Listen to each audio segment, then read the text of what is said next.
it's true.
Yeah, you do be hearing so that.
I said somebody to come and knock my door.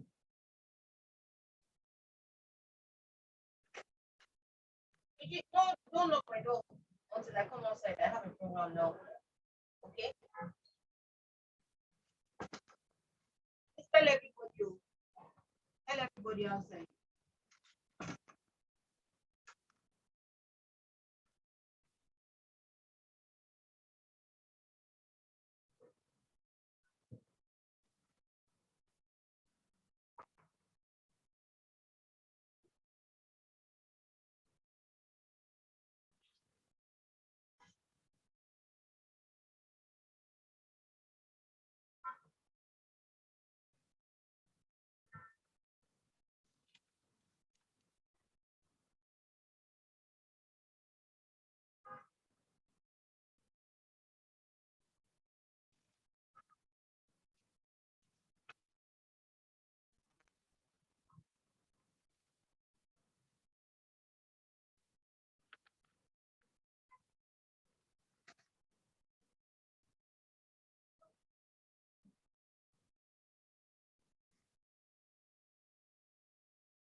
Good evening, everyone. Hi, how are you? Thank you so much for joining this session.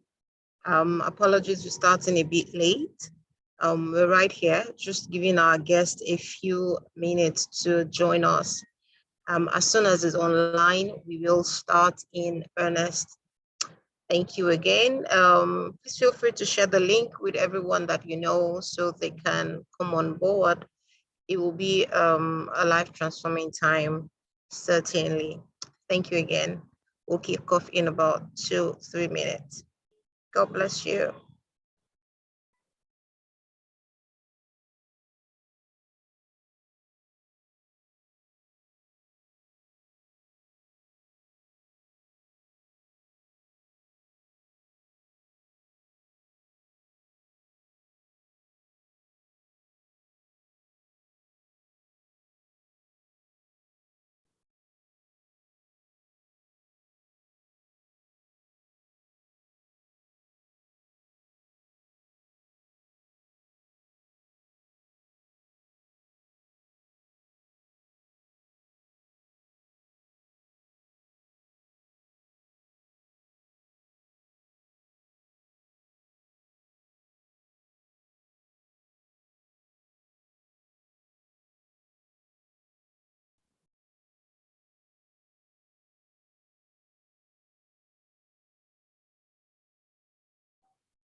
Great.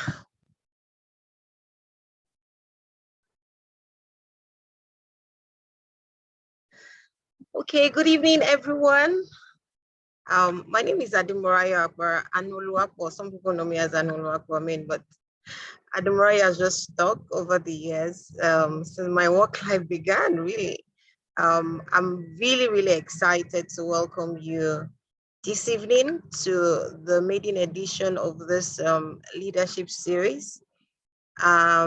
It's it's a big dream come true. I mean, not dream in that sense, but when you then get an instruction and God lays something on your heart, and then you begin to ponder on it again and again, and from a tiny little seed, it then blows and becomes something that actually become life. The Bible says that, and the word became life and flesh that we could see. So the Son of God came down, and we actually could relate with him, see him in flesh for those that were around in his days. So this is word becoming life tonight for me and for members of Ivory Queens.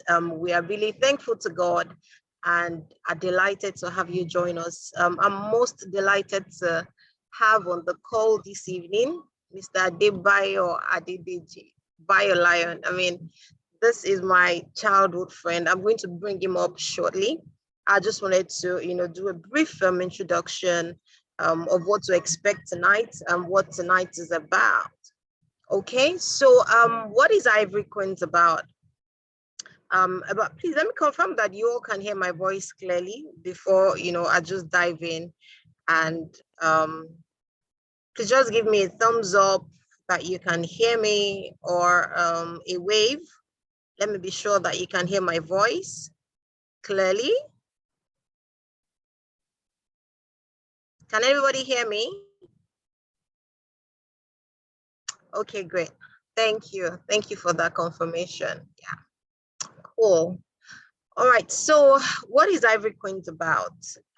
In 2020, yeah, I just got this nudging. I mean, I'd worked in a committee, and God had brought together a young, powerful group of women who had worked on that committee. And after we had, delivered to our mandates, there was just this burning desire that, this is not the end of the journey for all of you. I mean, and it was from diverse, how do I put it now? I mean, we all didn't know ourselves very closely in that sense. We were all just, acquaintances, but it was like when dynamite and fire comes together, it was just so that combustion just happened, and we became such a force.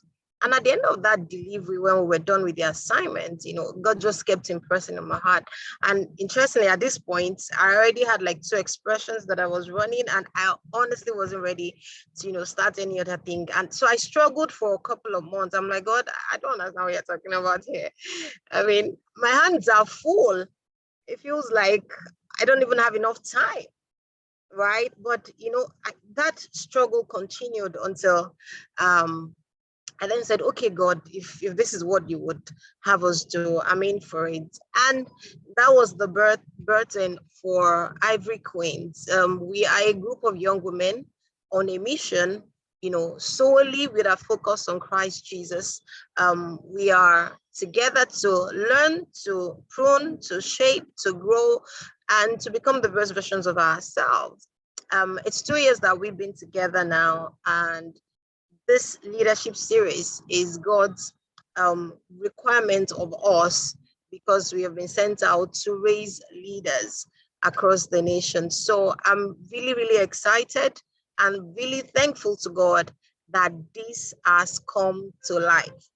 So without further ado, because there is a lot to learn, it's just not my voice that you'll be hearing today. I've got my childhood friend, and I make bold to say that is my childhood friend. We grew up together in church, and it's just so much joy to see how more to see the kind of growth, exponential growth that has happened in his life, and how much he's doing. I'm happy to welcome you. But I can't see your face. Make the light clear. I mean, let people see your face so that we can really, really dive in tonight. What is a city set on a hill about? You know that some people, yay, so you say hello to us.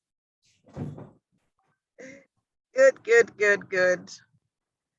Okay, let's hear your voice, Bio. Say hello to everyone in the house. Hello, everyone. Happy to be here. My name is Bio Lion. She didn't introduce me well. She missed my new name. So I'm happy to be here. I'm excited to be here. So let's get to it. Great. All right, so it's Bio Lion. Yeah, okay, we'll get into it. So what is a city set on a hill about? Now, you know that in the marketplace, and I am excited that most of us are people that are, in different walks of life and career, that you actually can excel, and God has said to us as believers. Now, this is not a religious gathering, but I mean, there is nothing that we would just be deceiving ourselves if we thought that this life or this world could exist without the person of God, right?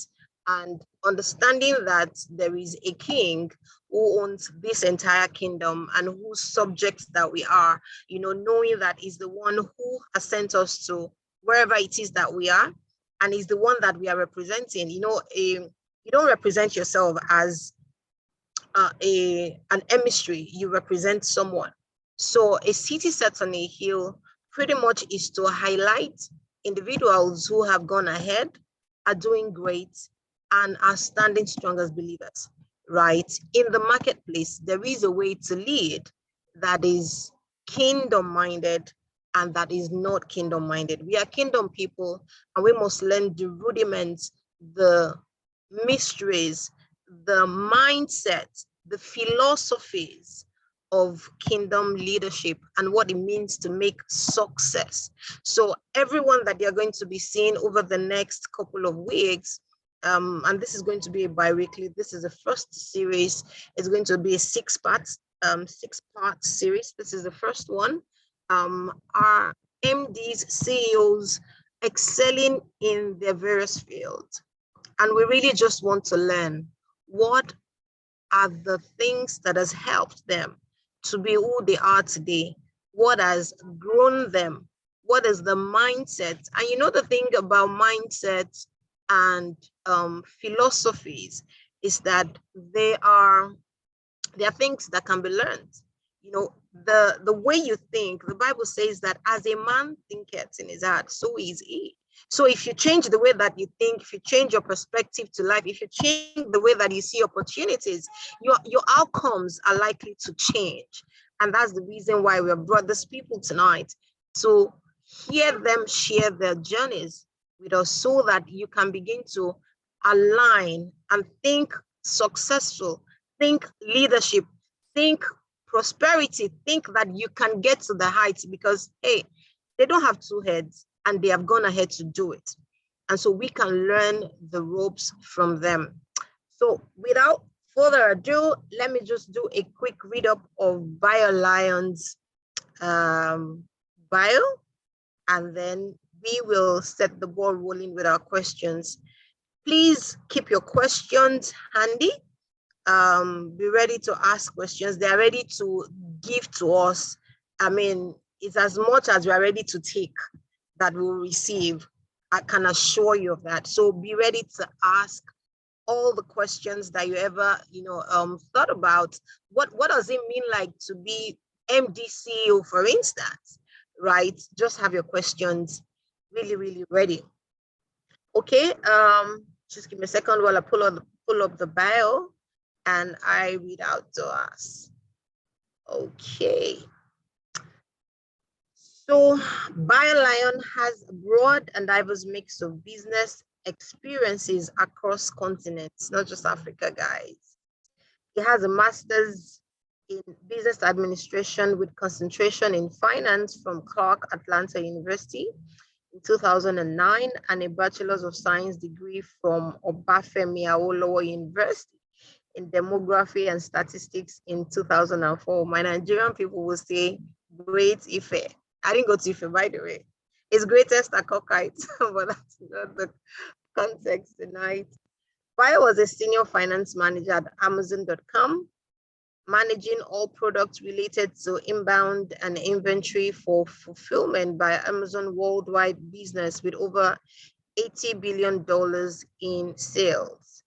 He also has prior experiences for multiple Fortune 500 companies such as Walmart, Texas Instruments, and PetSmart, to mention a few. Bio is currently the CEO of Wakanow.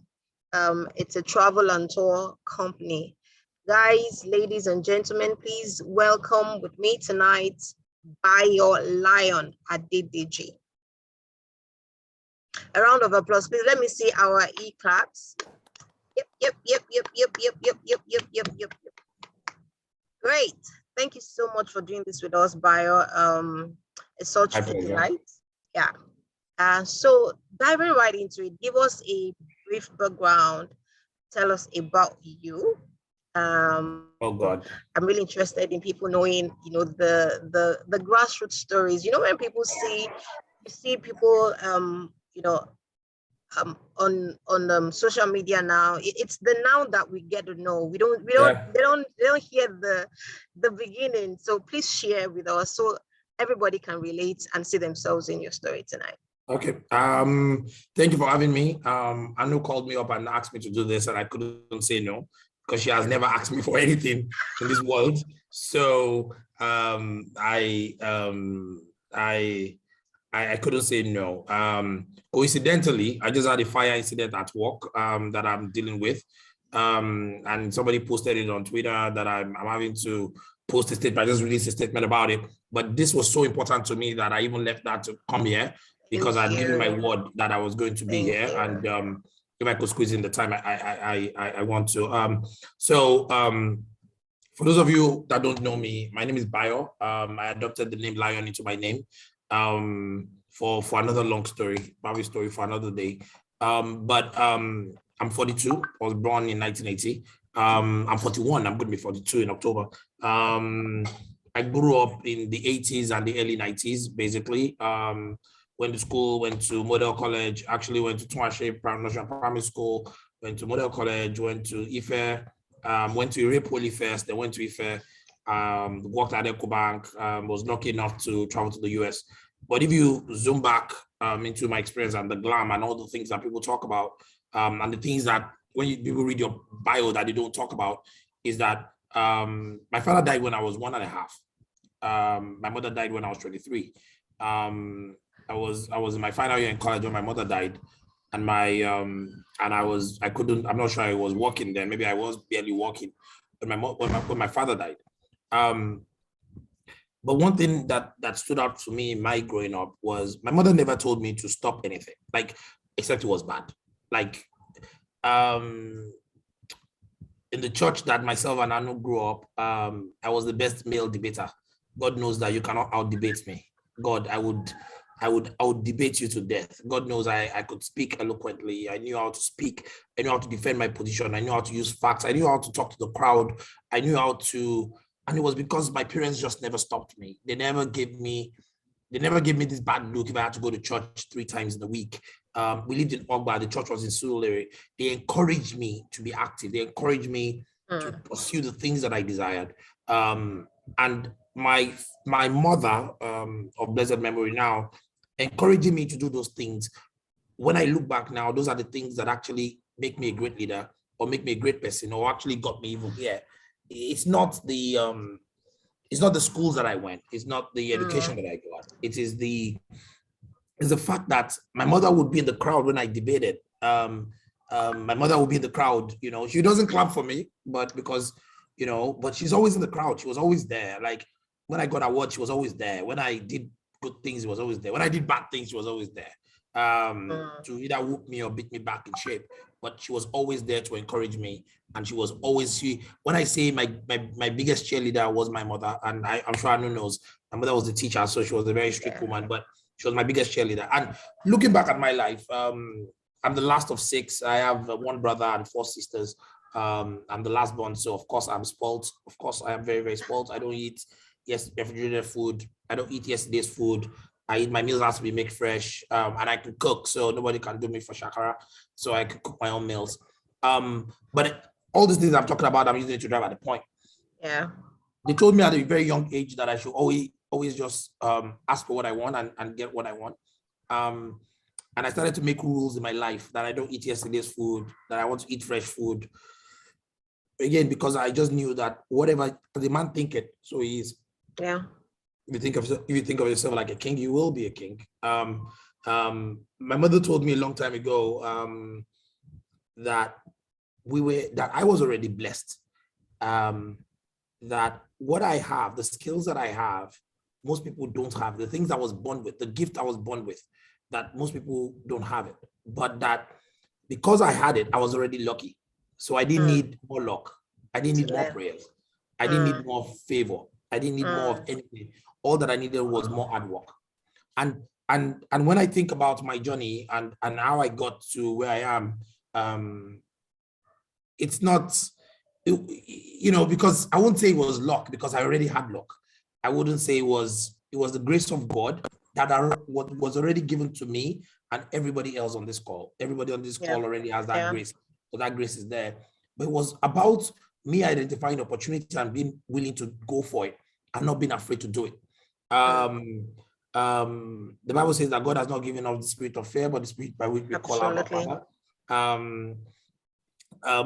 And oftentimes I don't go to church as much as I used to. I'm not as religious anymore because I see Christians actually miss out on the biblical principles of God upon their lives, and it annoys me every time I go to church, because the biblical principles of God says that anything you ask in my name I will do.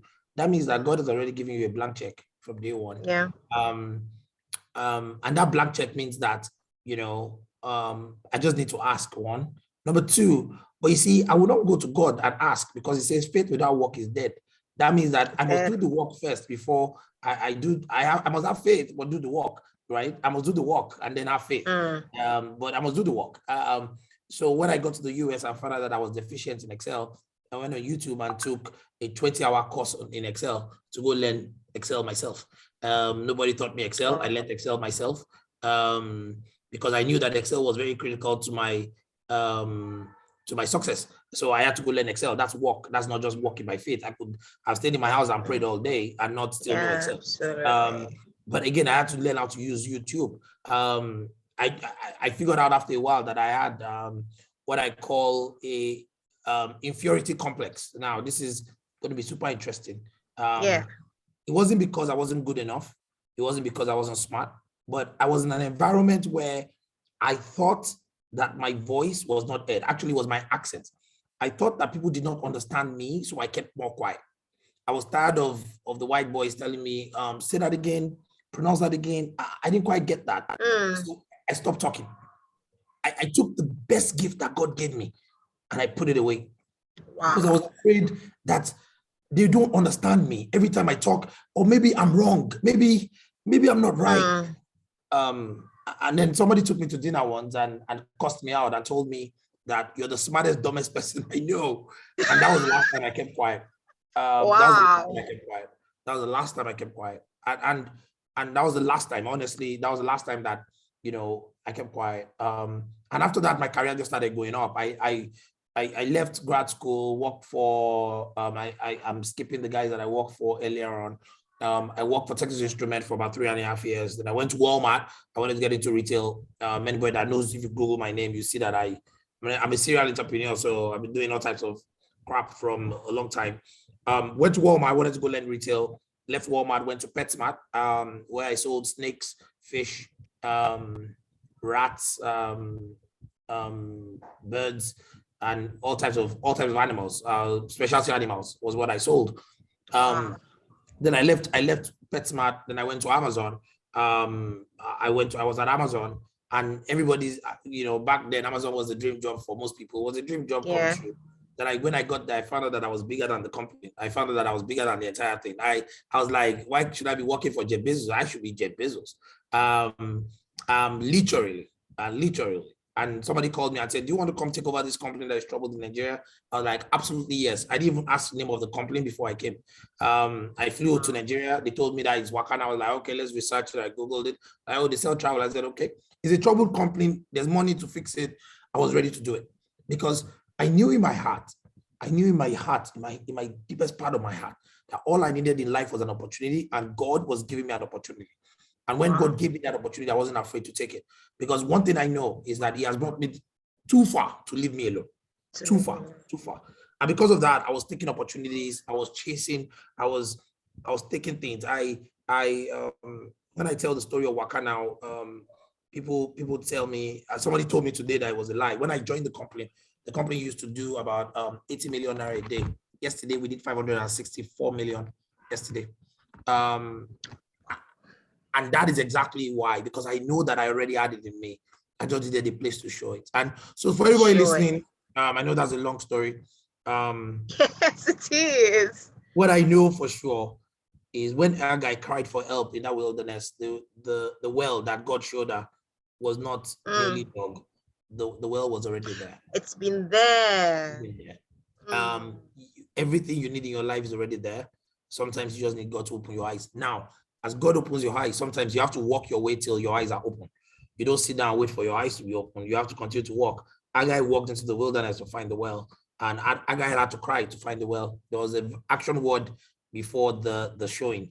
And if you can take that action, if you can take that step, it doesn't matter if it's wrong. It doesn't matter if you if you get it wrong the first time. But again, that's how I got here, is by making a bunch of mistakes. I didn't talk about my mistakes. If you want to talk about it, I can tell you all my mistakes. We will get into that. Yeah, I can tell you shit, crap load. The Christian program I can't cause. I can tell you about a mountain of mistakes. I joined cults. For those that don't know, like that's how much I went left side. Do you get? I came right side, because the foundation was good. Okay. Thank you so much. I mean, for an introduction, that was a lot. That was so. What? Thank you, Bayo. I need to open a church, right? Pardon me? I need to start a church. Yes, it is. I mean, you took us way back. I remember those days of debates and quiz, and honestly, you could not out-debate this guy. It was so cocksure of himself. If there's anyone like that. I mean, and it was, yeah, he would tell it to your face. But it was great. I mean, that was the environment that we grew up in. It was healthy competition. I mean, everybody wanted to be the best.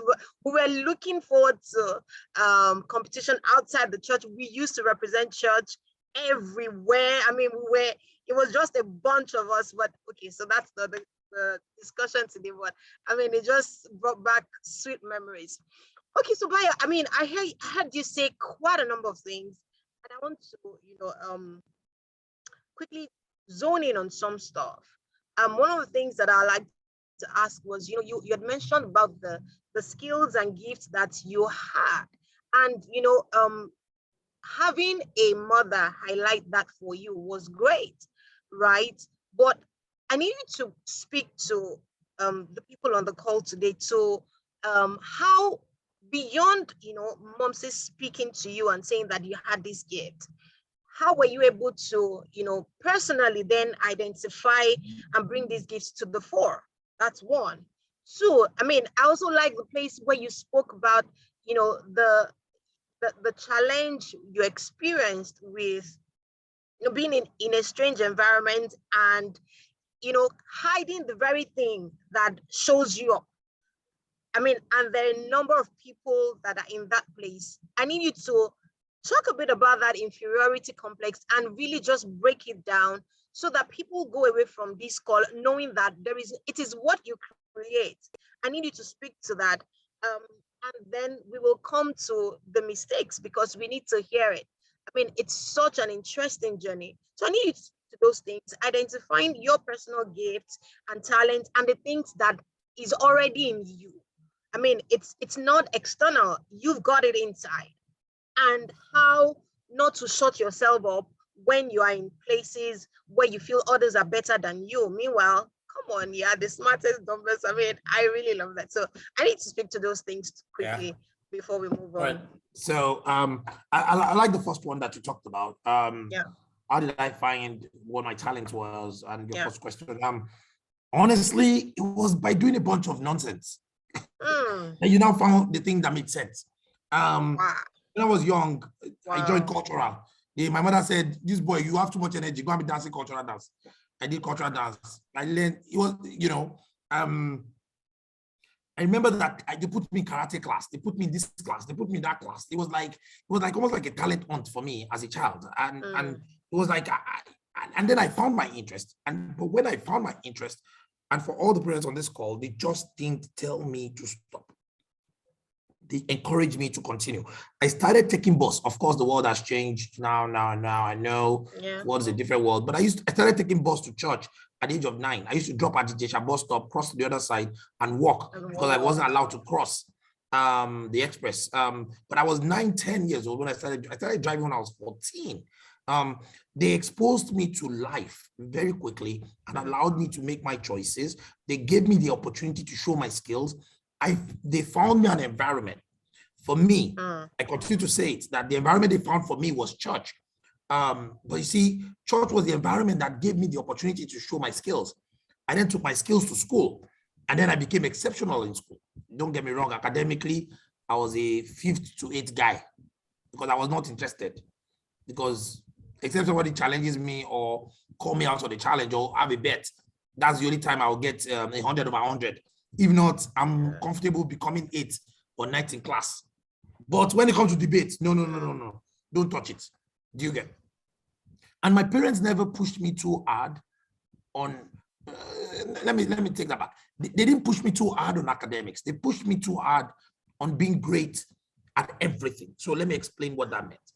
What that meant was, I remember when I bring my report card home, my mother would look at my score on every subject and she would say that on Yoruba, you scored less than this. On this one, you scored less than that. On that, you scored less than the point. We're going to set a target for that you're going to conquer the next time. And if you cross that target, I'll give you X. And then she'll set a new target. My brother will try to beat me to death. Like that one just likes to smack me around. Then my mother will say, okay, if you got 60 this time, if you get 70 next time, I'll do, guess what? Bayo will get 70 on the dot. I'll not get 71, I'll not get 72, I'll get 70 on the dot. Because I was just a child. And my mother realized that this boy is just like, my mother will ask me, do you understand the math? I'll be like, absolutely, I understand that. I can explain it like back of my hand. She was like, then why didn't you get everything? I'll be like, I got tired. While doing it, I looked at how much I've done. I know I'll get 7 over 10. I was happy. Like, and you see, that followed me to college. In college, I was the first class student in part 1, and then in part 2, part 3, part 4, I think I got top class, and then got there with the 2, right? Because I just wasn't like, it's okay. I was okay being in the middle of the class, not right. But you see, the fact that they gave me a chance to exhibit who I was more exciting for me and giving me a platform to do it. So my parents on this call, please just let your child do whatever they want to do, guide them in the right path, build the right foundation on them. They might just be the best dancer in the world. I don't know. It might be, I know sometimes it sounds very, how do I say it? Like, it sounds like aspire to perspire. My mother will say, you're going to get a first degree. No matter what you want to do in your life, you shall deliver that first degree so that you can make money, so that we can find you a job if you are too poor, right? With your chosen talent. But we'll get you a job, whoever get a job, because you have a first degree. Now, on the second question, strained environment, I'll tell you guys a story. When I moved to Nigeria, I met this lady, and in the first conversation, of course, I still have God in me, so I have the power of discernment. I could discern that there was something behind this person that was more than, in terms of intelligence, like I could just tell. So she said, oh, I have something to sell to you. I said, oh, come to the office, blah, blah, blah. She came to the office. I'm trying to mask what she does so that nobody can go research her. And then she came, and then I asked her a very direct question. I said, how much do you make? She was like, I make 250K. I was like, what? You make 250,000 naira? Just that? She was like, yes. I said, okay, let me give you a job offer right now and pay you 700K. She was like, it's not possible. Nobody pays that much. I said, I will pay you 700,000 to come and work for me. She said, yes. And I gave her an offer that day to come and work for me and lead a part of the business. And then she worked for me. And then she came back and said, Bayo, you don't pay me enough 6 months later. I was like, what happened? She was like, I saw the light. I saw the light. Like, I've always been working in a place that I've been comfortable. I came into travel and I saw the light. I said, no problem. I paid her 900K. Let's back it up. The lady in our role before was getting paid 3 million a month. Okay. So I was still underpaying at 900. Then I paid her 900. Then I started saying, okay, I moved out to 1.1. The next time she came to me, she said she's leaving. I said, why? She said, I got an offer. I said, how much are they paying you? She said, they're paying me 3.4 million naira. And then she left. And she's still my friend till tomorrow. And every time we talk, she was like, thank you for bringing me to a strange place. Because in the strange place, I found myself. Wow. What it takes most times is for, oftentimes, a lot of people on this call don't know their worth. You know, Please say that again. You don't know their worth. I've seen that oftentimes in Nigeria. When I talk to folks or I want to hire people and I say, how much do you want? I'll give you a blank check. I say, how much do you want? They'll say, how much are you paying? I said, how much do you want? Just give me an amount. And they give me an amount and I say, done, let's do it. Because I'm like, seriously? Seriously. Wow. I am telling you that if you can open up your mind and go to a strange place, right? So this is very biblical. So let's talk about the Bible. Yes, Psalm please. 23 said, the Lord is my shepherd, I shall not want. He leadeth me beside still waters. He restored my soul. So That means that God took that person through a strange place. That's the still waters, because he didn't know what it was. And that's where the restoration came from. And that's what happened to me when I was in America. Is I was in a strange land. I had no backup. I had no backup. I had no backup. Like, God knows I had no backup. My mother was dead. My mother is dead. My father is dead. My brother was already telling me, looking at me with side eye. You know, when I was in Lagos, they used to send me NEPA bill to go and pay NEPA bill because before I got a job, because that was all that they thought my life was useful for, and take the cars to the mechanic. Then I found out I ended up in America. I knew that I could not go back home. Now I was working at EcoBank. My BM gave me 300 account opening forms. That you go and open. I was in customer service. He said that you go and open 300 accounts. All of them in Kano. Sanusi one team. Mohammed one. Everybody was Mohammed. Everybody in that form was Mohammed. That I should open it in 24 hours. Me that I already got visa. So I left saying, lie, I'm not doing this again. I can't go back. So I was in America without a backup plan. Wow. So I knew that I had to be successful. I knew that I had all it took. I knew I was willing to do the work. I was willing to do the learning. I was willing to learn how to speak, how to talk, how to do math. And God knows I know math like the back of my hand, and I can talk. And once I was able to raise my hand up and stand up and say, you know what, I got this, I can do this, the door started to open to me. Now, they did not give me what I deserve, oftentimes. You see, they gave me respect. And I left each time I did not get what I wanted. I was willing to leave. At Walmart, they didn't promote me to director. I left. I went to PetSmart. We signed a contract that, okay, 12 months will make you director. They did not sign me, they did not make me director. I left. I went to Amazon. I found out that they don't even know what they're doing. I was smarter than all of them. Who their CEO. Guess what? I became my own CEO.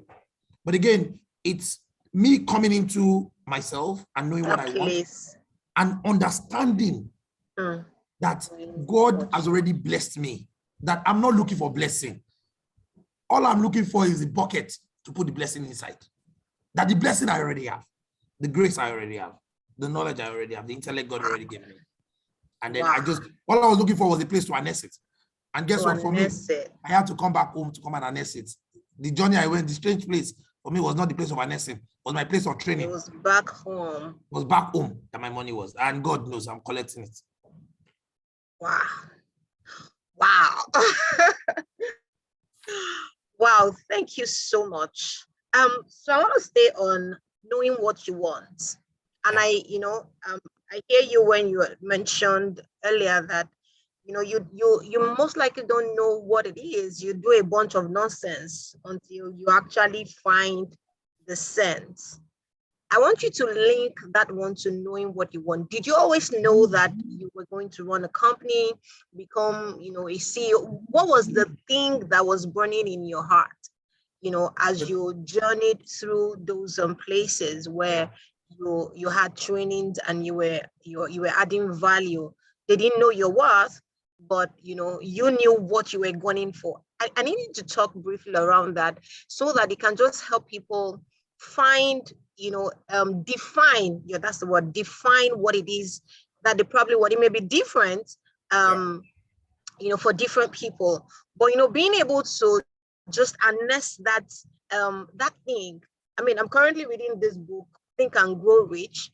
And one of the things that the book teaches you is that you must find that one thing that you are desirous about and you are not going to settle. So it's either you get that thing or you don't get, as in there is no other option. But it takes a lot for people to find that thing. And it's that process I need you to please talk our participant through tonight, so that we understand what it is in getting to that place where you're finding that thing that you're really gonna do. All right. Yeah, great question. I would tell a story of when I was young, when people ask me, Baya, what do you want to become in the future? I say president of Nigeria. People say why? I say president of Nigeria because that's the end. I don't like to be the tail. I don't know a class that I was not class captain. If you appointed somebody as class captain, God knows. Think about it. I was always class captain. I led in the main church 4 times. No, I don't play that game. I wanted to know. be the head. I wanted to be the head from a little child. I just always desired. I was always in front for me. Then after a while, I said that, I wanted to be an accountant because I went to commercial class in secondary school. And then after a while, I now realized that it's the guys that wear suits that have money. I don't know what the guys that wear suits do. The president used to wear suits. Everybody, the presidents in the world used to wear suits. Yeah. And I was just like, okay, you know what? I don't know what they do, but in my life, I'm going to be wearing suits and I'm going to have plenty more. Then I left college. I got a job in the bank. And of course, we're wearing suits. I realized that wearing suits wasn't the same thing. No, I didn't even realize. No. I even thought that suit was the ultimate. I bought my TM Lewin shirts, looking sharp, started going to work, right? Then I realized that the bank balance of the Igbo boy that was wearing short knicker and t-shirt was more than me. I keep myself in the back. So I started changing my mind that if it's money that I'm looking for, I'm going to be a trader. That money is money. Then I got to America. I got into MBA marketing. And I remember this conversation. So I went to the career center on like maybe 3 weeks in school. I was like, so what is the career expectation, earning expectation of somebody with an MBA marketing? It said $60,000 at the time. Then I said, okay, what about finance? They said, our finance is about $110,000 to $120,000. I was like, okay, what about supply chain? They said, supply chain is a new field that they don't have data on supply chain at that time. But supply chain, they expect to be between 80 and 90. I said, you see, if you don't understand Yoruba, sorry. It is also 120, go. The one paying 120K is the one that I want to do. That's the one I want. But you came in with MBA marketing. I said, what does it take to go to MBA in finance? She said, she looked to my document. She's like, oh, you qualify? I said, is that finance? And I got into finance. I was doing finance for a while. Then I got promoted into another role that was data driven. It's a form of data science. And I did that role for a long time. Then I got into another role I was back in finance, but supply chain finance. I was doing supply chain and finance, and I got into that role. But all of it, as I was doing finance, my eyes was not leaving the story. I was selling fried yam in Lagos. I was selling shoes in Lagos. I remember the shoe sales. And the shoe sale. I had the business called Dundu Nation, selling fried yam all over the place. But the goal was easy for me. Make enough money that I can buy the things that I desire in this life, that I want to be able to buy private jets, not because of anything, just because I want to be taking my friends to go and watch Australia Open or US Open. But again, the goal for me was very clear, was do the things that play to my strength. I love numbers. It plays to my strength. So why can't I extend myself to finance? At the end of the day, I love business. So why can't I do finance? Why can't I do supply chain finance? Why can't I do category management? What does it take? And then I got to a part of my career and I started asking myself that every incremental thing, the person doing it did not bring it from heaven. So me too, I can learn it. True. And you see, once I got to that place of that, I will learn it on YouTube. Don't worry, I will YouTube it. That's what I used to say. I will YouTube it. Now, I now own a club. So I'm in nightlife. I sell alcohol. I have investment in making pepper oil. I have investment in charcoal. I'm in alcohol production. I have a consulting business. I have a few billboards. Now marketing, I've gone back there. I work in travel. I'm now CEO, so I do marketing, finance, management, operations, call center, everything. Yeah. And I now found out that God has given me everything for as long as I can extend myself. If I can extend myself, if I can embrace Bayo and say, Bayo, you can do it through Christ who strengthens you. Strengthens you. All things. It did not give me condition that there's a career. Like now, for some of you must pick a career. You're a doctor. You can't say you want to go from doctorate to, and I cannot say I want to be a surgeon. My whole things does not include surgery, right? But I believe that if I choose today that I want to be a surgeon, and I go for the training, I don't know how long it will take, I can become a surgeon. You can get it. I didn't believe that anything was withheld away from me. I didn't believe until now, till tomorrow. People tell me when I got into nightlife that, nightlife, there's a learning curve, there's this, there's that. Oh, it's for certain people, you don't have tattoos, you don't look like them. I'm like, okay. Like I said, the Bible says that you can do all things. And I hold on to that word, and that's what propelled me to where I am today, because I don't see limitation in myself. All I see is opportunity, and I go out and chase it. Possibilities. Wow, thank you. No limitations, see opportunities. I love that your desire evolved and you followed it. So because the people on the call who perhaps you're just asking yourself, so what is that thing? One time you are wanting this, another, just follow the desire. As you follow it, it then ultimately, here he is now, CEO, all his supply chain knowledge, his marketing knowledge is required, is necessary for him to be able to excel. So do not, make your desires or the things that born on your heart look like it's irrelevant. Once you're ready to do the work, and just follow it, knowing that God has given you all that you need. It's inside. Just allow it flow. And I love the part where you mentioned embrace bio. I think all of us need to say to ourselves, embrace yourself, embrace the you. Because guess what? Anu, yes, please. Anu, you cannot be successful if you don't love yourself. That's it. Let me just say this. I am narcissistic when it comes to me. I am in love with myself.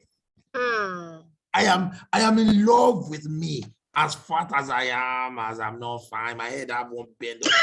I love it. It's the imperfections that make me perfect. That makes me perfect. So when I stand in front of you, you cannot talk me down. You cannot talk me down. Because I love me too much. Because I love me too much. Because let me tell you, I'm a Ali fan. So we always say this. Because I love myself. And that love for self allows me not to put myself in conditions that will put me less than a king. Because I love myself and the things that I desire, I will not let me do less work. I will outwork anybody. When I got to work now, I used to get to work at 5:30 a.m. I used to leave at 10 p.m. every day. There was nobody monitoring my time. I remember my wife would say, this animal in you, bio. Exactly, because what is in us is bigger than what is in the world. And that's where we have to go. I think we lost Anu. Is it me that is lost?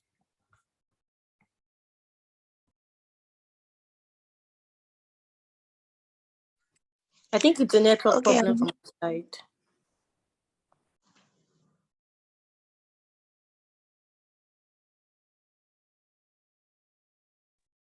Okay. While we wait for Anu, I can take questions. When we ask specific questions for me, while we wait for Anu, I will take it. Maybe they took lights in Anu's house. I have a question. Yeah, go ahead, please. You're talking about self-love, and yes. I want to understand the healthy boundary between being, because you said something that kind of stood out, like you're narcissistic about loving yourself. Yes. And that has driven that is your motivation for success, if I can summarize what you've said so far. So where is the healthy boundary between that self-love and also I'm trying to put it in the right context. Find anything because there's no boundary. You see, that's the point. There's no boundary. You see, so tell me your name. Elizabeth. My name is Elizabeth. Elizabeth. You see, one of the reasons why I have to be careful about this a little bit, because we all have to find that balance for ourselves. one of the reasons why I don't like today's church is because today's church holds us back and tells us to find an healthy boundary and found this line of this line. Now, I love myself, but I also love God. I also love my neighbor. So I'm sorry to interrupt. That's where I was going. Like, how do you then harness the relationships you have to achieve what you want without seeming selfish? I am selfish. No, I am selfish. So, Elizabeth, I am selfish. I am sorry. I am very, very selfish. And let me explain why I'm selfish. I am selfish because I am alone in this world. Like, as a singular element, as a singular person, right? Okay, let's take it back again. If I wanted to buy a shirt and my daughter needs clothes for school, right? I'll buy it for my daughter because my daughter is a reflection of me, right? And because I love myself so much, I cannot let my reflection look bad. And because you see what I'm saying, like everything now spans from that. My decision making spans from that. But you see, at the end of the day, I don't let people treat me less than I deserve because I love myself. I don't believe that there's a boundary. That's why I don't believe in work-life balance. I believe that one thing wins each time, so there's no balance. Today, work will win, tomorrow, life will win, and the world goes on. The same way I believe about self-love. I encourage people to love themselves first and accept their own flaws. Let me talk about green, yellow, and red to you. You have strength. You have things that you're not very good at, and you have things that you suck at. Oftentimes, people encourage you and continue to tell you about the things that you suck at. Most times, people don't sit down and tell you that, Elizabeth, you're really good at doing this. Oh my God, it's so great. It's so nice to see you do that. Often I will tell you that, Elizabeth, yesterday, you know what you did? It was really bad though. You saw me, you even ignored me. They will keep telling you those things that you did wrong. When you go to church on Sundays and they preach to you, they continue to tell you our negatives. They continue to preach around our negatives. Take a step back and know now that oftentimes you cannot fix your negatives. Accept them. I accept mine. Now, because I accept mine does not mean that I put it in anybody's face, but I make sure that my green shines so bright that you don't even observe my negative. I make sure that my nice art shines so bright that you don't see my negative. You see, like I said, Bayo's voice is like that. Don't worry. Everybody. It's a negative for me. My voice is loud. It looks like I'm yelling at people. Some people get mad when I talk to them. I'm like, sorry, but I'm nice. I'm a nice guy. But guess what? I'm not going to go home and then start milking over it because I know that that's who I am. Now, somebody will say I should work on it. I'm saying I don't have the effort because I put all my effort into my green. I put all my effort into my green. That is my own principle. My principle works for me. It might not work for everybody because each person has a way that things work for them. But for me, I put all my effort into the things that I'm great at. If you want to criticize for the things that I suck at, I'll be like, sorry, right? Somebody told me that, Bayo, if you don't fix your negative, you won't go to heaven. I won't tell you my response. All right? Okay, so if I just summarize what I got from this. So basically, accept everybody has a flaw. You have to be inherently selfish if you want to thrive in business or marketplace. Amen. And then you identify your flaws or weaknesses and drown them with your positives, your strengths, if that makes sense. And you don't necessarily have to correct your weaknesses or work on them as long as you highlight. Turn them to yellow. So what is the yellow? Yellow is like, is hidden. I'll give you an example. There's some places that I know that my voice will get me in trouble, so I don't speak. That's yellow. Because I'm aware of my negative. I'll give an example. I know that I am very unpredictable when people do certain things to me. I know that. I know that even Bayo cannot predict what Bayo will do in that moment. Like, it's weird, right? So they called me one day and said, one of my workers stole 300 liters of diesel and they caught him with 300 liters of diesel. Anybody that buys diesel on this call will know that diesel is gold, right? As I was driving there, I stopped by my friend's office and picked him up and said, come with me, right? And just make sure that I don't do anything out of the ordinary. And the guy was like, are you saying you can't control yourself? I said, I cannot control myself, Abi. But you see, I know that it's a negative for me, right? But I brought control with me to control me for that negative. I'm not fixing my negative. Oh. I'm not trying to control it though. I brought somebody to help me on the journey because it's my red. That's how I turned my red to yellow, right? But would I now spend time and start doing yoga? I don't have time. Baby girl, I can make money with that money, with that time, right? But I know how to do the things that would put things in front of me. When I want to hire people, I hire people not with the same temperament with me. I hire a different temperament. I make sure I hire people that complement me. You can be great at a job, and I find out that your temperament might not be great in the workplace, or you have a snappy attitude, or you have this that might piss another person off. It's balancing that makes your red go to yellow because you are aware of them. You are not oblivious of them. You are very aware of them, and your awareness of that red allows you to immediately turn into yellow. But I don't waste time on it. I spend my time on my green. I'll say it again. The Bible said, let your light so shine. It did not say cover your darkness. It said, let your light. It did not talk about darkness. Because every light has darkness. The bottom is dark, right? But the Bible didn't talk about the bottom, didn't talk about the darkness. It talked about the light. It said, let your light so shine that men might see and glorify the Father. There is nobody on earth that has no dark side, or has no weakness, or has no red.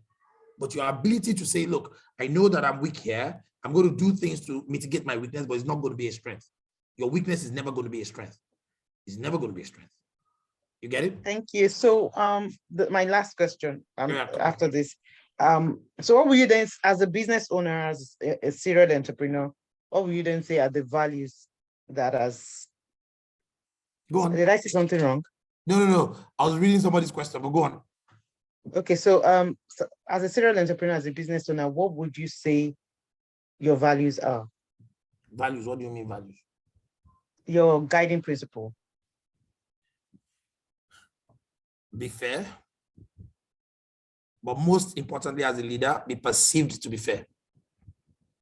The perception of fairness is other than fairness itself. This is a whole class on it. The perception of fairness, especially when you have a lot of people reporting to you or working for you, is more difficult than fairness itself. But number one, be fair. Number two, work on being perceived to be fair. Number three, take care of the people that work for you. Number four, focus and make sure that you're not cheating yourself out of money, right? Now, you see those four values, right? Allows me to work, allows me to go to work and know that I am fair. I am working on being perceived to be fair. I am taking care of my people so that my people can take care of me back. And number four is I'm not cheating myself out of money.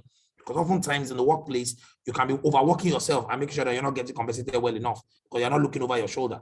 Because I'm a workaholic. So I'm a workaholic and enjoyaholic. That means that I know how to enjoy it too. Trust me, I just came back from London this morning. I did 2 extra days after my meetings so that I can just sleep in and drink whiskey. Exactly. I know how to balance it, right? And I'm answering your question, Tammy. But you see, those four things are the things that I make sure I pay my attention on. And just make sure that I'm taking care of myself, I'm taking care of my people, and I'm being fair to everyone that comes across me. Because again, that's the biblical principle. I don't think God can hold me, can judge me for that. Yeah, exactly. So where is the God factor? So, okay. Is there any? I don't talk about God. I don't talk about God in my values because it's not a value, it's a part of my life. So for you guys separate it and say value. God is part of my life. You see, God is like the core. Without God, there's no me, right? But your value might be to go to church on Sundays, and dude, I don't go to church on Sundays. Actually, the last time I went to church, I was getting paid to come, right? I don't. My values are the Bible says two things. It says love God and love your neighbor, right? You cannot do one and neglect the other. The Bible actually even says that you cannot love God that you don't see if you can't love your neighbor that you do see, right? And in the principles that I told you about, it talks about my neighbor, it didn't talk about God, because God I already love. God I already love is part of my core. Like, let me just, I know if I didn't talk about it enough in this call, I could not have gotten where I have gotten to, right, if God was not involved. Like I told you, God already blessed me. He gave me the talent. He gave me the skills. He gave me the strength. He gave me this. I'm sure that man is proud of me sometimes, or most times. Yes, because again, I just take all the things that he has given me and I put it to use. But I don't put it to use the way our lives have been designed to accept it. Like, our Christianity has been designed to accept things in a certain way. Like, oh, it's like this, you must be conservative. I don't believe in conservativeness. No. We take everything. We leave nothing on the table, right? That's why I always say the richest men in the world don't go to church. Oftentimes, both of them are atheists. That's the reason. Okay? Thank you. Yeah, my pleasure. How do I achieve work-life balance? I don't. That's the truth. Okay? Except you want me to lie. Mo, are you back? Yes, I'm back. Well, I'm still trying to have apologies, everyone. My laptop just went off, and it does auto shut down at 7 p.m. I didn't even remember that. So, but I'm joining on my phone and trying to put on the laptop. So you won't see my face for now, maybe in the next 5 minutes. All right. Let me answer the question. So I have a question. Did you have a question? I got a question in the chat about work-life balance. So, so tell me, I won't lie to you. I can sit down here and lie to you and say I have work-life balance. I don't. I have work and I sometimes find life. But let me tell you what my wife did to me. My wife came, my family lives in Dallas and I live in Nigeria. I go home every month, or sometimes if I can, I would skip 1 month and go home every other month. But my wife brought my kids and they are with me in Nigeria for 1 month so that I can have some life balance. I'm having a great time with them, you know, and stuff. But again, I personally told my wife that I needed a little bit of time, a couple of years, to work like I am doing now, to achieve a certain set of goals, and that I will do my best to be as available as I can, but it's not going to be the availability that we've enjoyed in the past, in the first set of years. I've been married now for 10 years. And our first maybe 6 years of marriage, of course, I was available. I was always in our home, going to work, coming back home, and the 9 yards. It was nothing crazy. But the last 3 years, it's been crazy. I've been on the road. In the last 3 weeks, I've been in 9 countries. Just gallivanting and doing work and meetings and opening up, setting up, breaking boundaries and breaking glasses and signing deals. Can I have life balance or work-life balance at that point? No. Work wins. But do I find time to make sure that I do some of the life? Yes, I do. And that I do it as much. Now, am I able to invest in it? If my wife is on this call, she'll tell you that absolutely not. And I agree with that. So again, right now, work wins for me. Okay, I like that answer. And I like to, just twist it this way. So would you say that in certain seasons of your life, work would win more, and then, you'd also then have time for family more? Can we look at it in that light? Yeah, but I think this becomes the unfair balance between men and women, to be honest with you.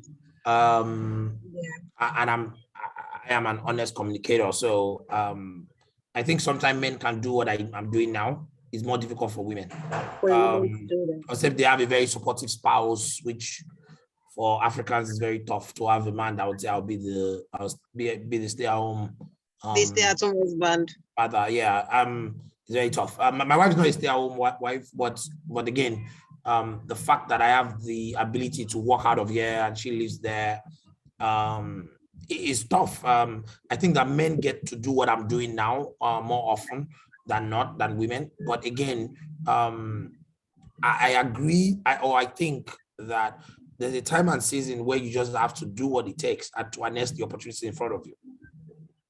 Okay. I'm trying not to give all my opinions out because some of my opinions are ungodly. To be honest with you, you just have to make that sacrifice. I think I have to make that sacrifice. I think God has put a lot into me, a lot into me. Like I believe, I'm convinced that God has put a lot into me that I cannot just stop. But do I have to find time to make sure I live life? I have 2 kids, and I love them to death. My wife, I love her to death. But again, it's just making sure that we find that time to have that balance and have that open communication with your spouse. I think it's more critical than anything, to have that communication and say, look, this is what is going on, this opportunity. My wife will sometimes my wife just tells me, just show me the money. You see all this one, just show me the money. Like, I get it though, that you are working that's why I said sometimes don't lose track of the cash. Because people like me tend not to, my motivation to work is not money anymore. It's more about greatness now than money. So I tend to sometimes lose sense of the cash, but making sure that somebody behind me saying that, I hear you are not around, I'll be okay now. Give us money. We'll go to Fiji, we'll go to Dubai, we'll go to France. If you can come, great. If not, and we're flying business class. Like my wife made a rule 3 years ago that she's not going to fly economy again. That with the amount of work you are doing this life, I'm not flying economy again. So I mean, smart woman. Yeah, you get so now, does that make me double my hustle? Hell yeah, you double yours. And you thinking your hands. Yes, now, because for her birthday, she told me 1 year, was it last year? Yeah, it was last year. She told me, she wrote me a list of what she wanted. It was about $15,000 for her birthday. And she said, don't buy it though, just send the money. Don't buy it, just send the money. That you said you're not gonna be available for your family. We'll bill you now. And for me, it works. It works. Because again, I can now go also for the money and pay. But I'll pay for it. I mean, it's just that there is understanding in place, which is necessary for all families to thrive. Don't worry, you'll see my face soon.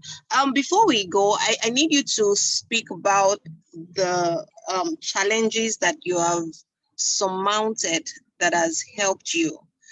Because I mean, it won't be balanced if we just talk about the really exciting opportunities and things. Challenges do make us, and I need you to just speak quickly about 1 or 2 seasons or experiences that tell us what the challenge was, how you were able to navigate and become the man that you are today, so people can learn.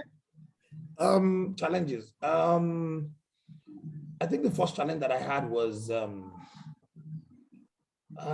challenges. I don't keep records of those, but let's see.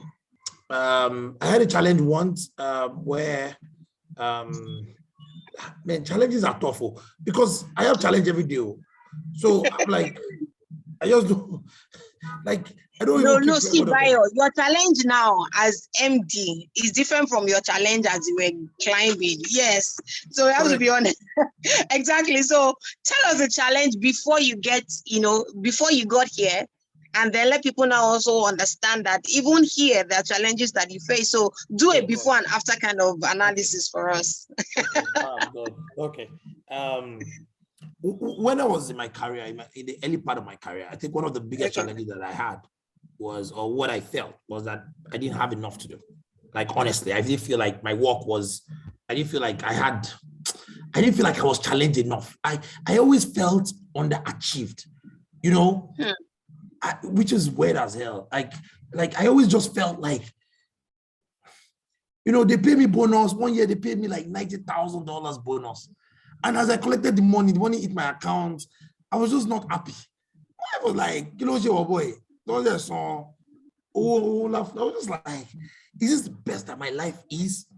That's you can imagine that my challenges. So sometimes there's no job that I had that was difficult for me.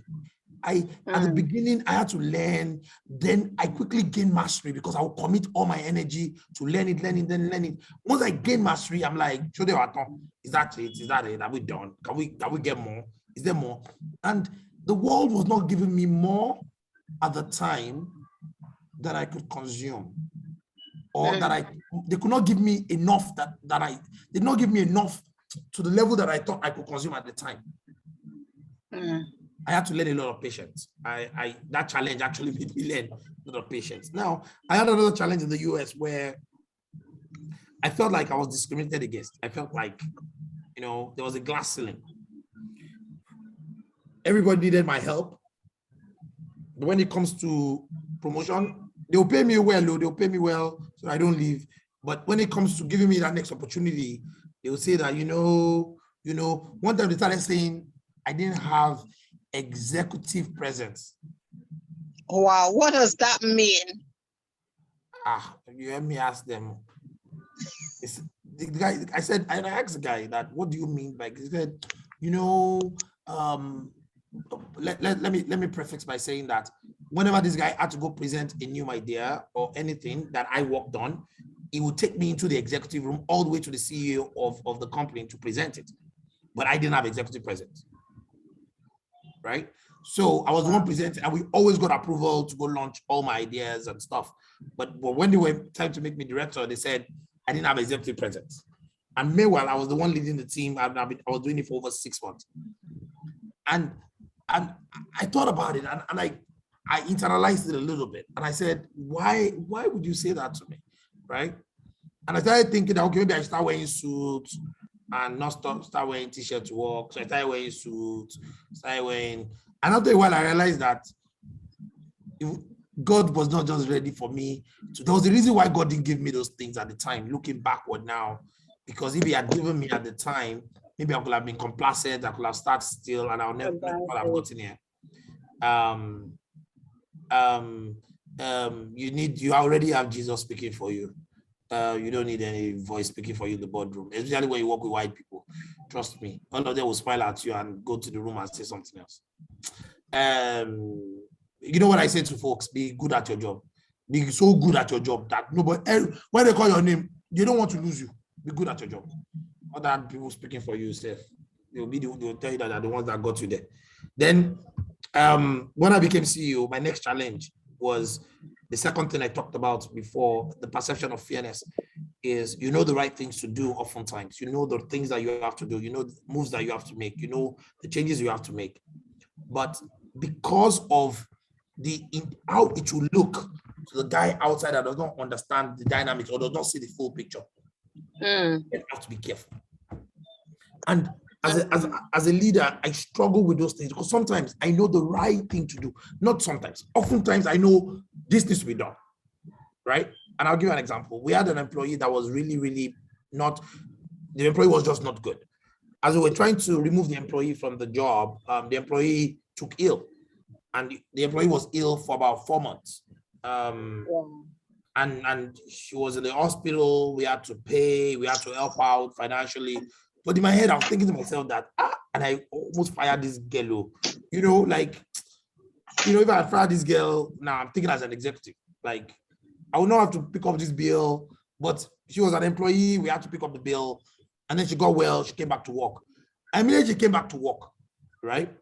She was caught in major malpractice. Wow. Now, I want to terminate. I really, really want to terminate. But I can't because of the perception of fairness, because the whole organization would say that, but she just came back because when you terminate people in corporate, you cannot tell the whole job that they did XYZ. Yeah.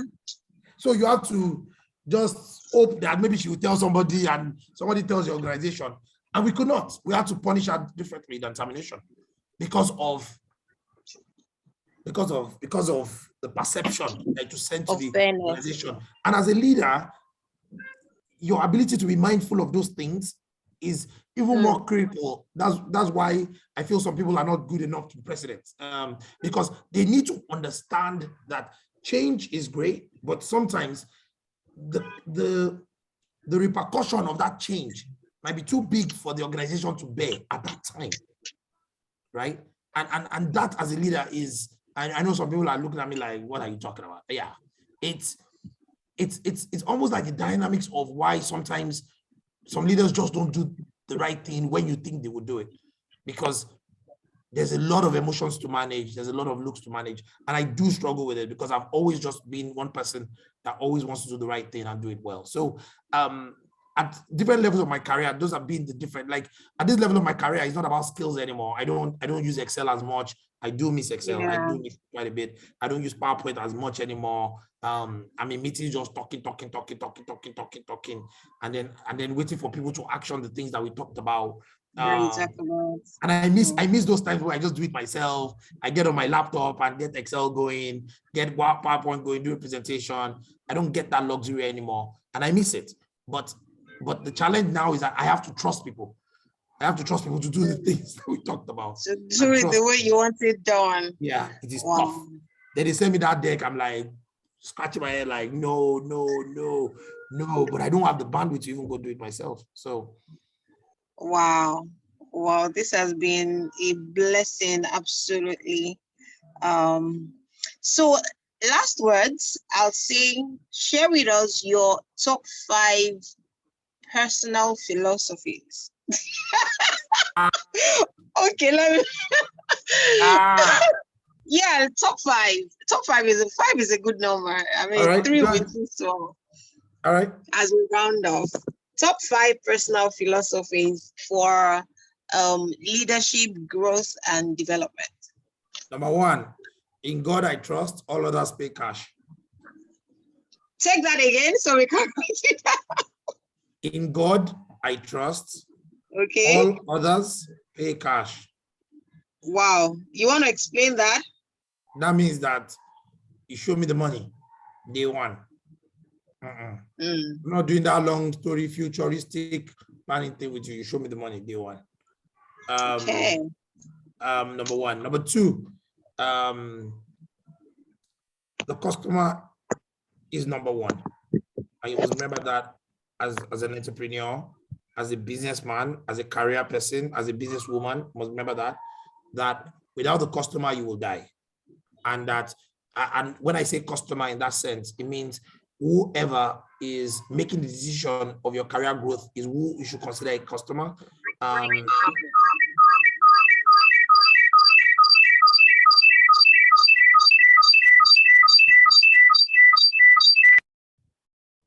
Right. So, and if you do consider them, you'll be fine. Number 3, hire, train, and retain the best people. So you need to hire, you need to train, and then you need to figure out a way to retain the best folks, because oftentimes you can't do most of those things on your own. You need people to assist you through the journey. So hire, train, and retain the best. Number four, insist on the highest standard. It means that never compromise on standard. Whatever you think is not good enough, don't accept it. Insist on the highest standard. Insist. Keyword, operative word there. Insist. And number 5, my personal favorite, result is everything. Now, of course, you can tell that I didn't go the religious side. If you want the religious side, I can give you 5 principles religiously. But no, don't worry, this is just fine. And now number 5 is result is everything. Is forget the adjectives, show the result. Forget the adjectives. Forget how you qualify them. Forget how you describe them. Result is everything. Result is everything. My shareholders came to me and said, why don't you wear suits? Why don't you look a certain way? And then I showed them I just put the results on the screen, and they're like, we're not saying you should change anything. I like that. Because the business is going at 223%. So 223% is what I said. Yes. So like I said, result is everything. With result, people can shut up. You see, if I don't have result, they have to conform. When you have results, you write your own rules. You write your own rules. You tell them what you want. You tell them how you want it. You want them to serve them, how to serve you. You decide how you are addressed. That's why I tell people. My shareholders call me Bayo Lion. They call me Mr. Lion.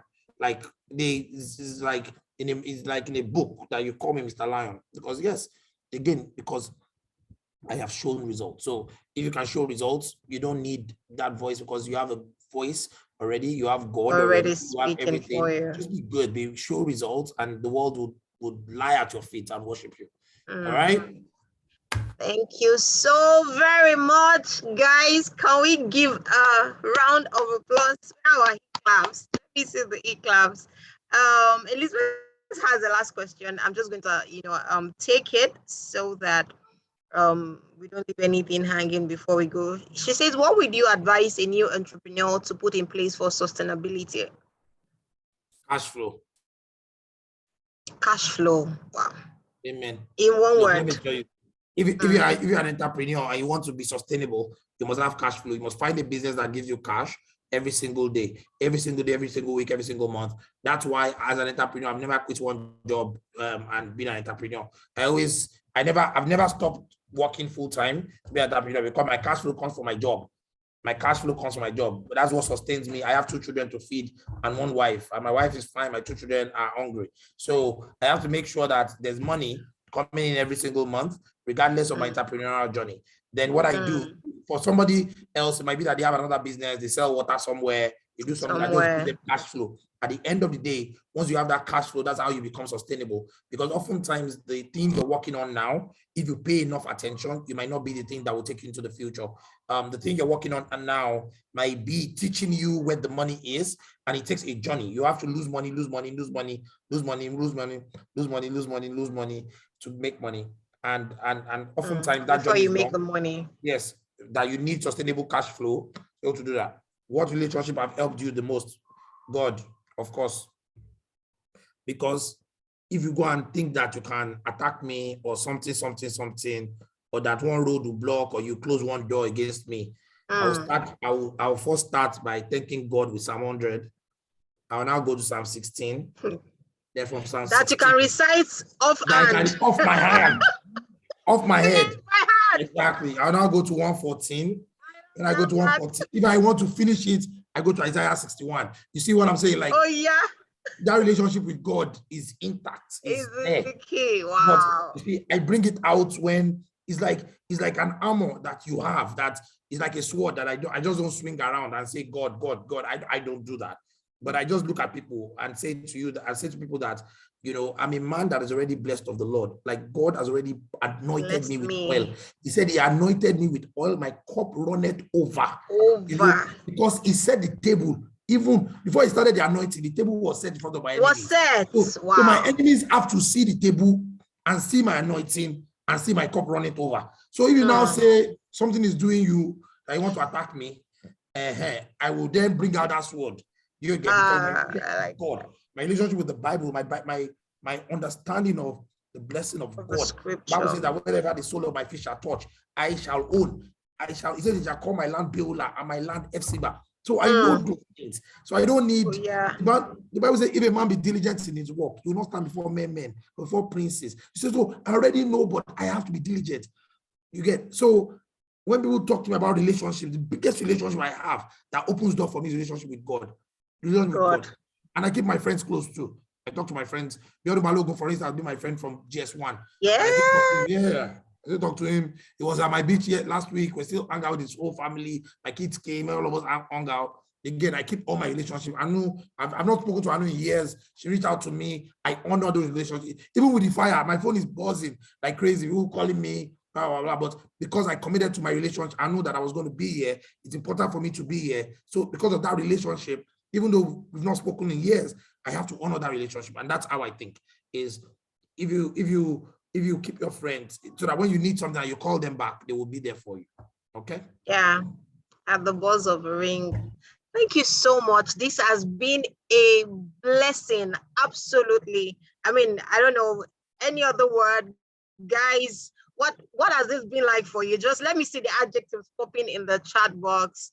Let me see the adjectives. What has it been for you? Enlightening. It's been validating. I mean, for me, I feel like, some of the things, ideas going on around in your head, you feel like you have so many things, your ideas are just everywhere. Just follow the ideas everywhere. Follow the nonsense, the sense will come out. I mean, it's been such an eye-opener. Thank you so much. And yes, it's been affirming. I mean, because I just find that, and I like the way you bring alive the scripture. This is not religion. Is spirituality, is understanding that God is the center of everything, and that is what you're preaching. Thank you so much. I mean, I can't say thank you enough. We really, really honor you, and I mean, for your commitment to this, even in the circumstance. Guys, just have me be sending prayers right now. I mean, the only thing left is to just start a church service and start a Thanksgiving and prayer service. But thank you so much, Bayo. Thank Yeah, you my for the pleasure. time. Thank you for My the pleasure. honor. Thank you for blessing us, with the gift of your ideas, sharing your story and your journey with us. It's been I'm also exceptional. I'm I'll also see. hiring. So if anybody's looking for work, Hey, guys, why is that? Oh, you're you sending can, CVs. Where you do can you send send me. CVs to? I'm sending I'm hiring for almost every role in the world. Just send me a Okay, CV. great. So please I'm always put your hiring. the CVs are there. Do we get any holiday tickets? I'm talking Yeah. to the CEO. You remember my principle number one, in God I trust. All others pay cash. All Oh others my pay God, cash. my guys. All right. Thank you Let so me much. run. So we got the email address. Do send your CVs. And then you just might get the job. I mean, what other icing on the cake could it have been for us tonight? Thank you so much, Bio. God bless you. Guys, we look forward to the next edition in 2 weeks, and I'm sure that you will be blessed. I mean, if this has blessed you, trust me, you don't want to miss the next edition. Again, thank you, Bio. Thank you, everyone. Email address is bio@wakanow.com. Yeah, let me just copy and post it again for everyone. Oops.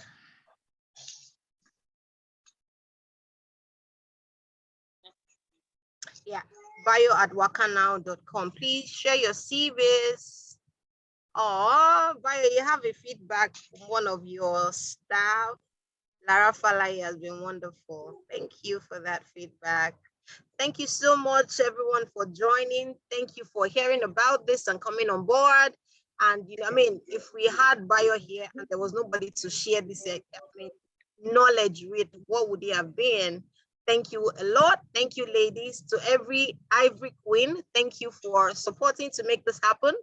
And I'm looking forward to the next edition in 2 weeks. Keep the date locked down on your calendar and do not miss it for anything. For now, it is bye from everyone and see you in 2 weeks.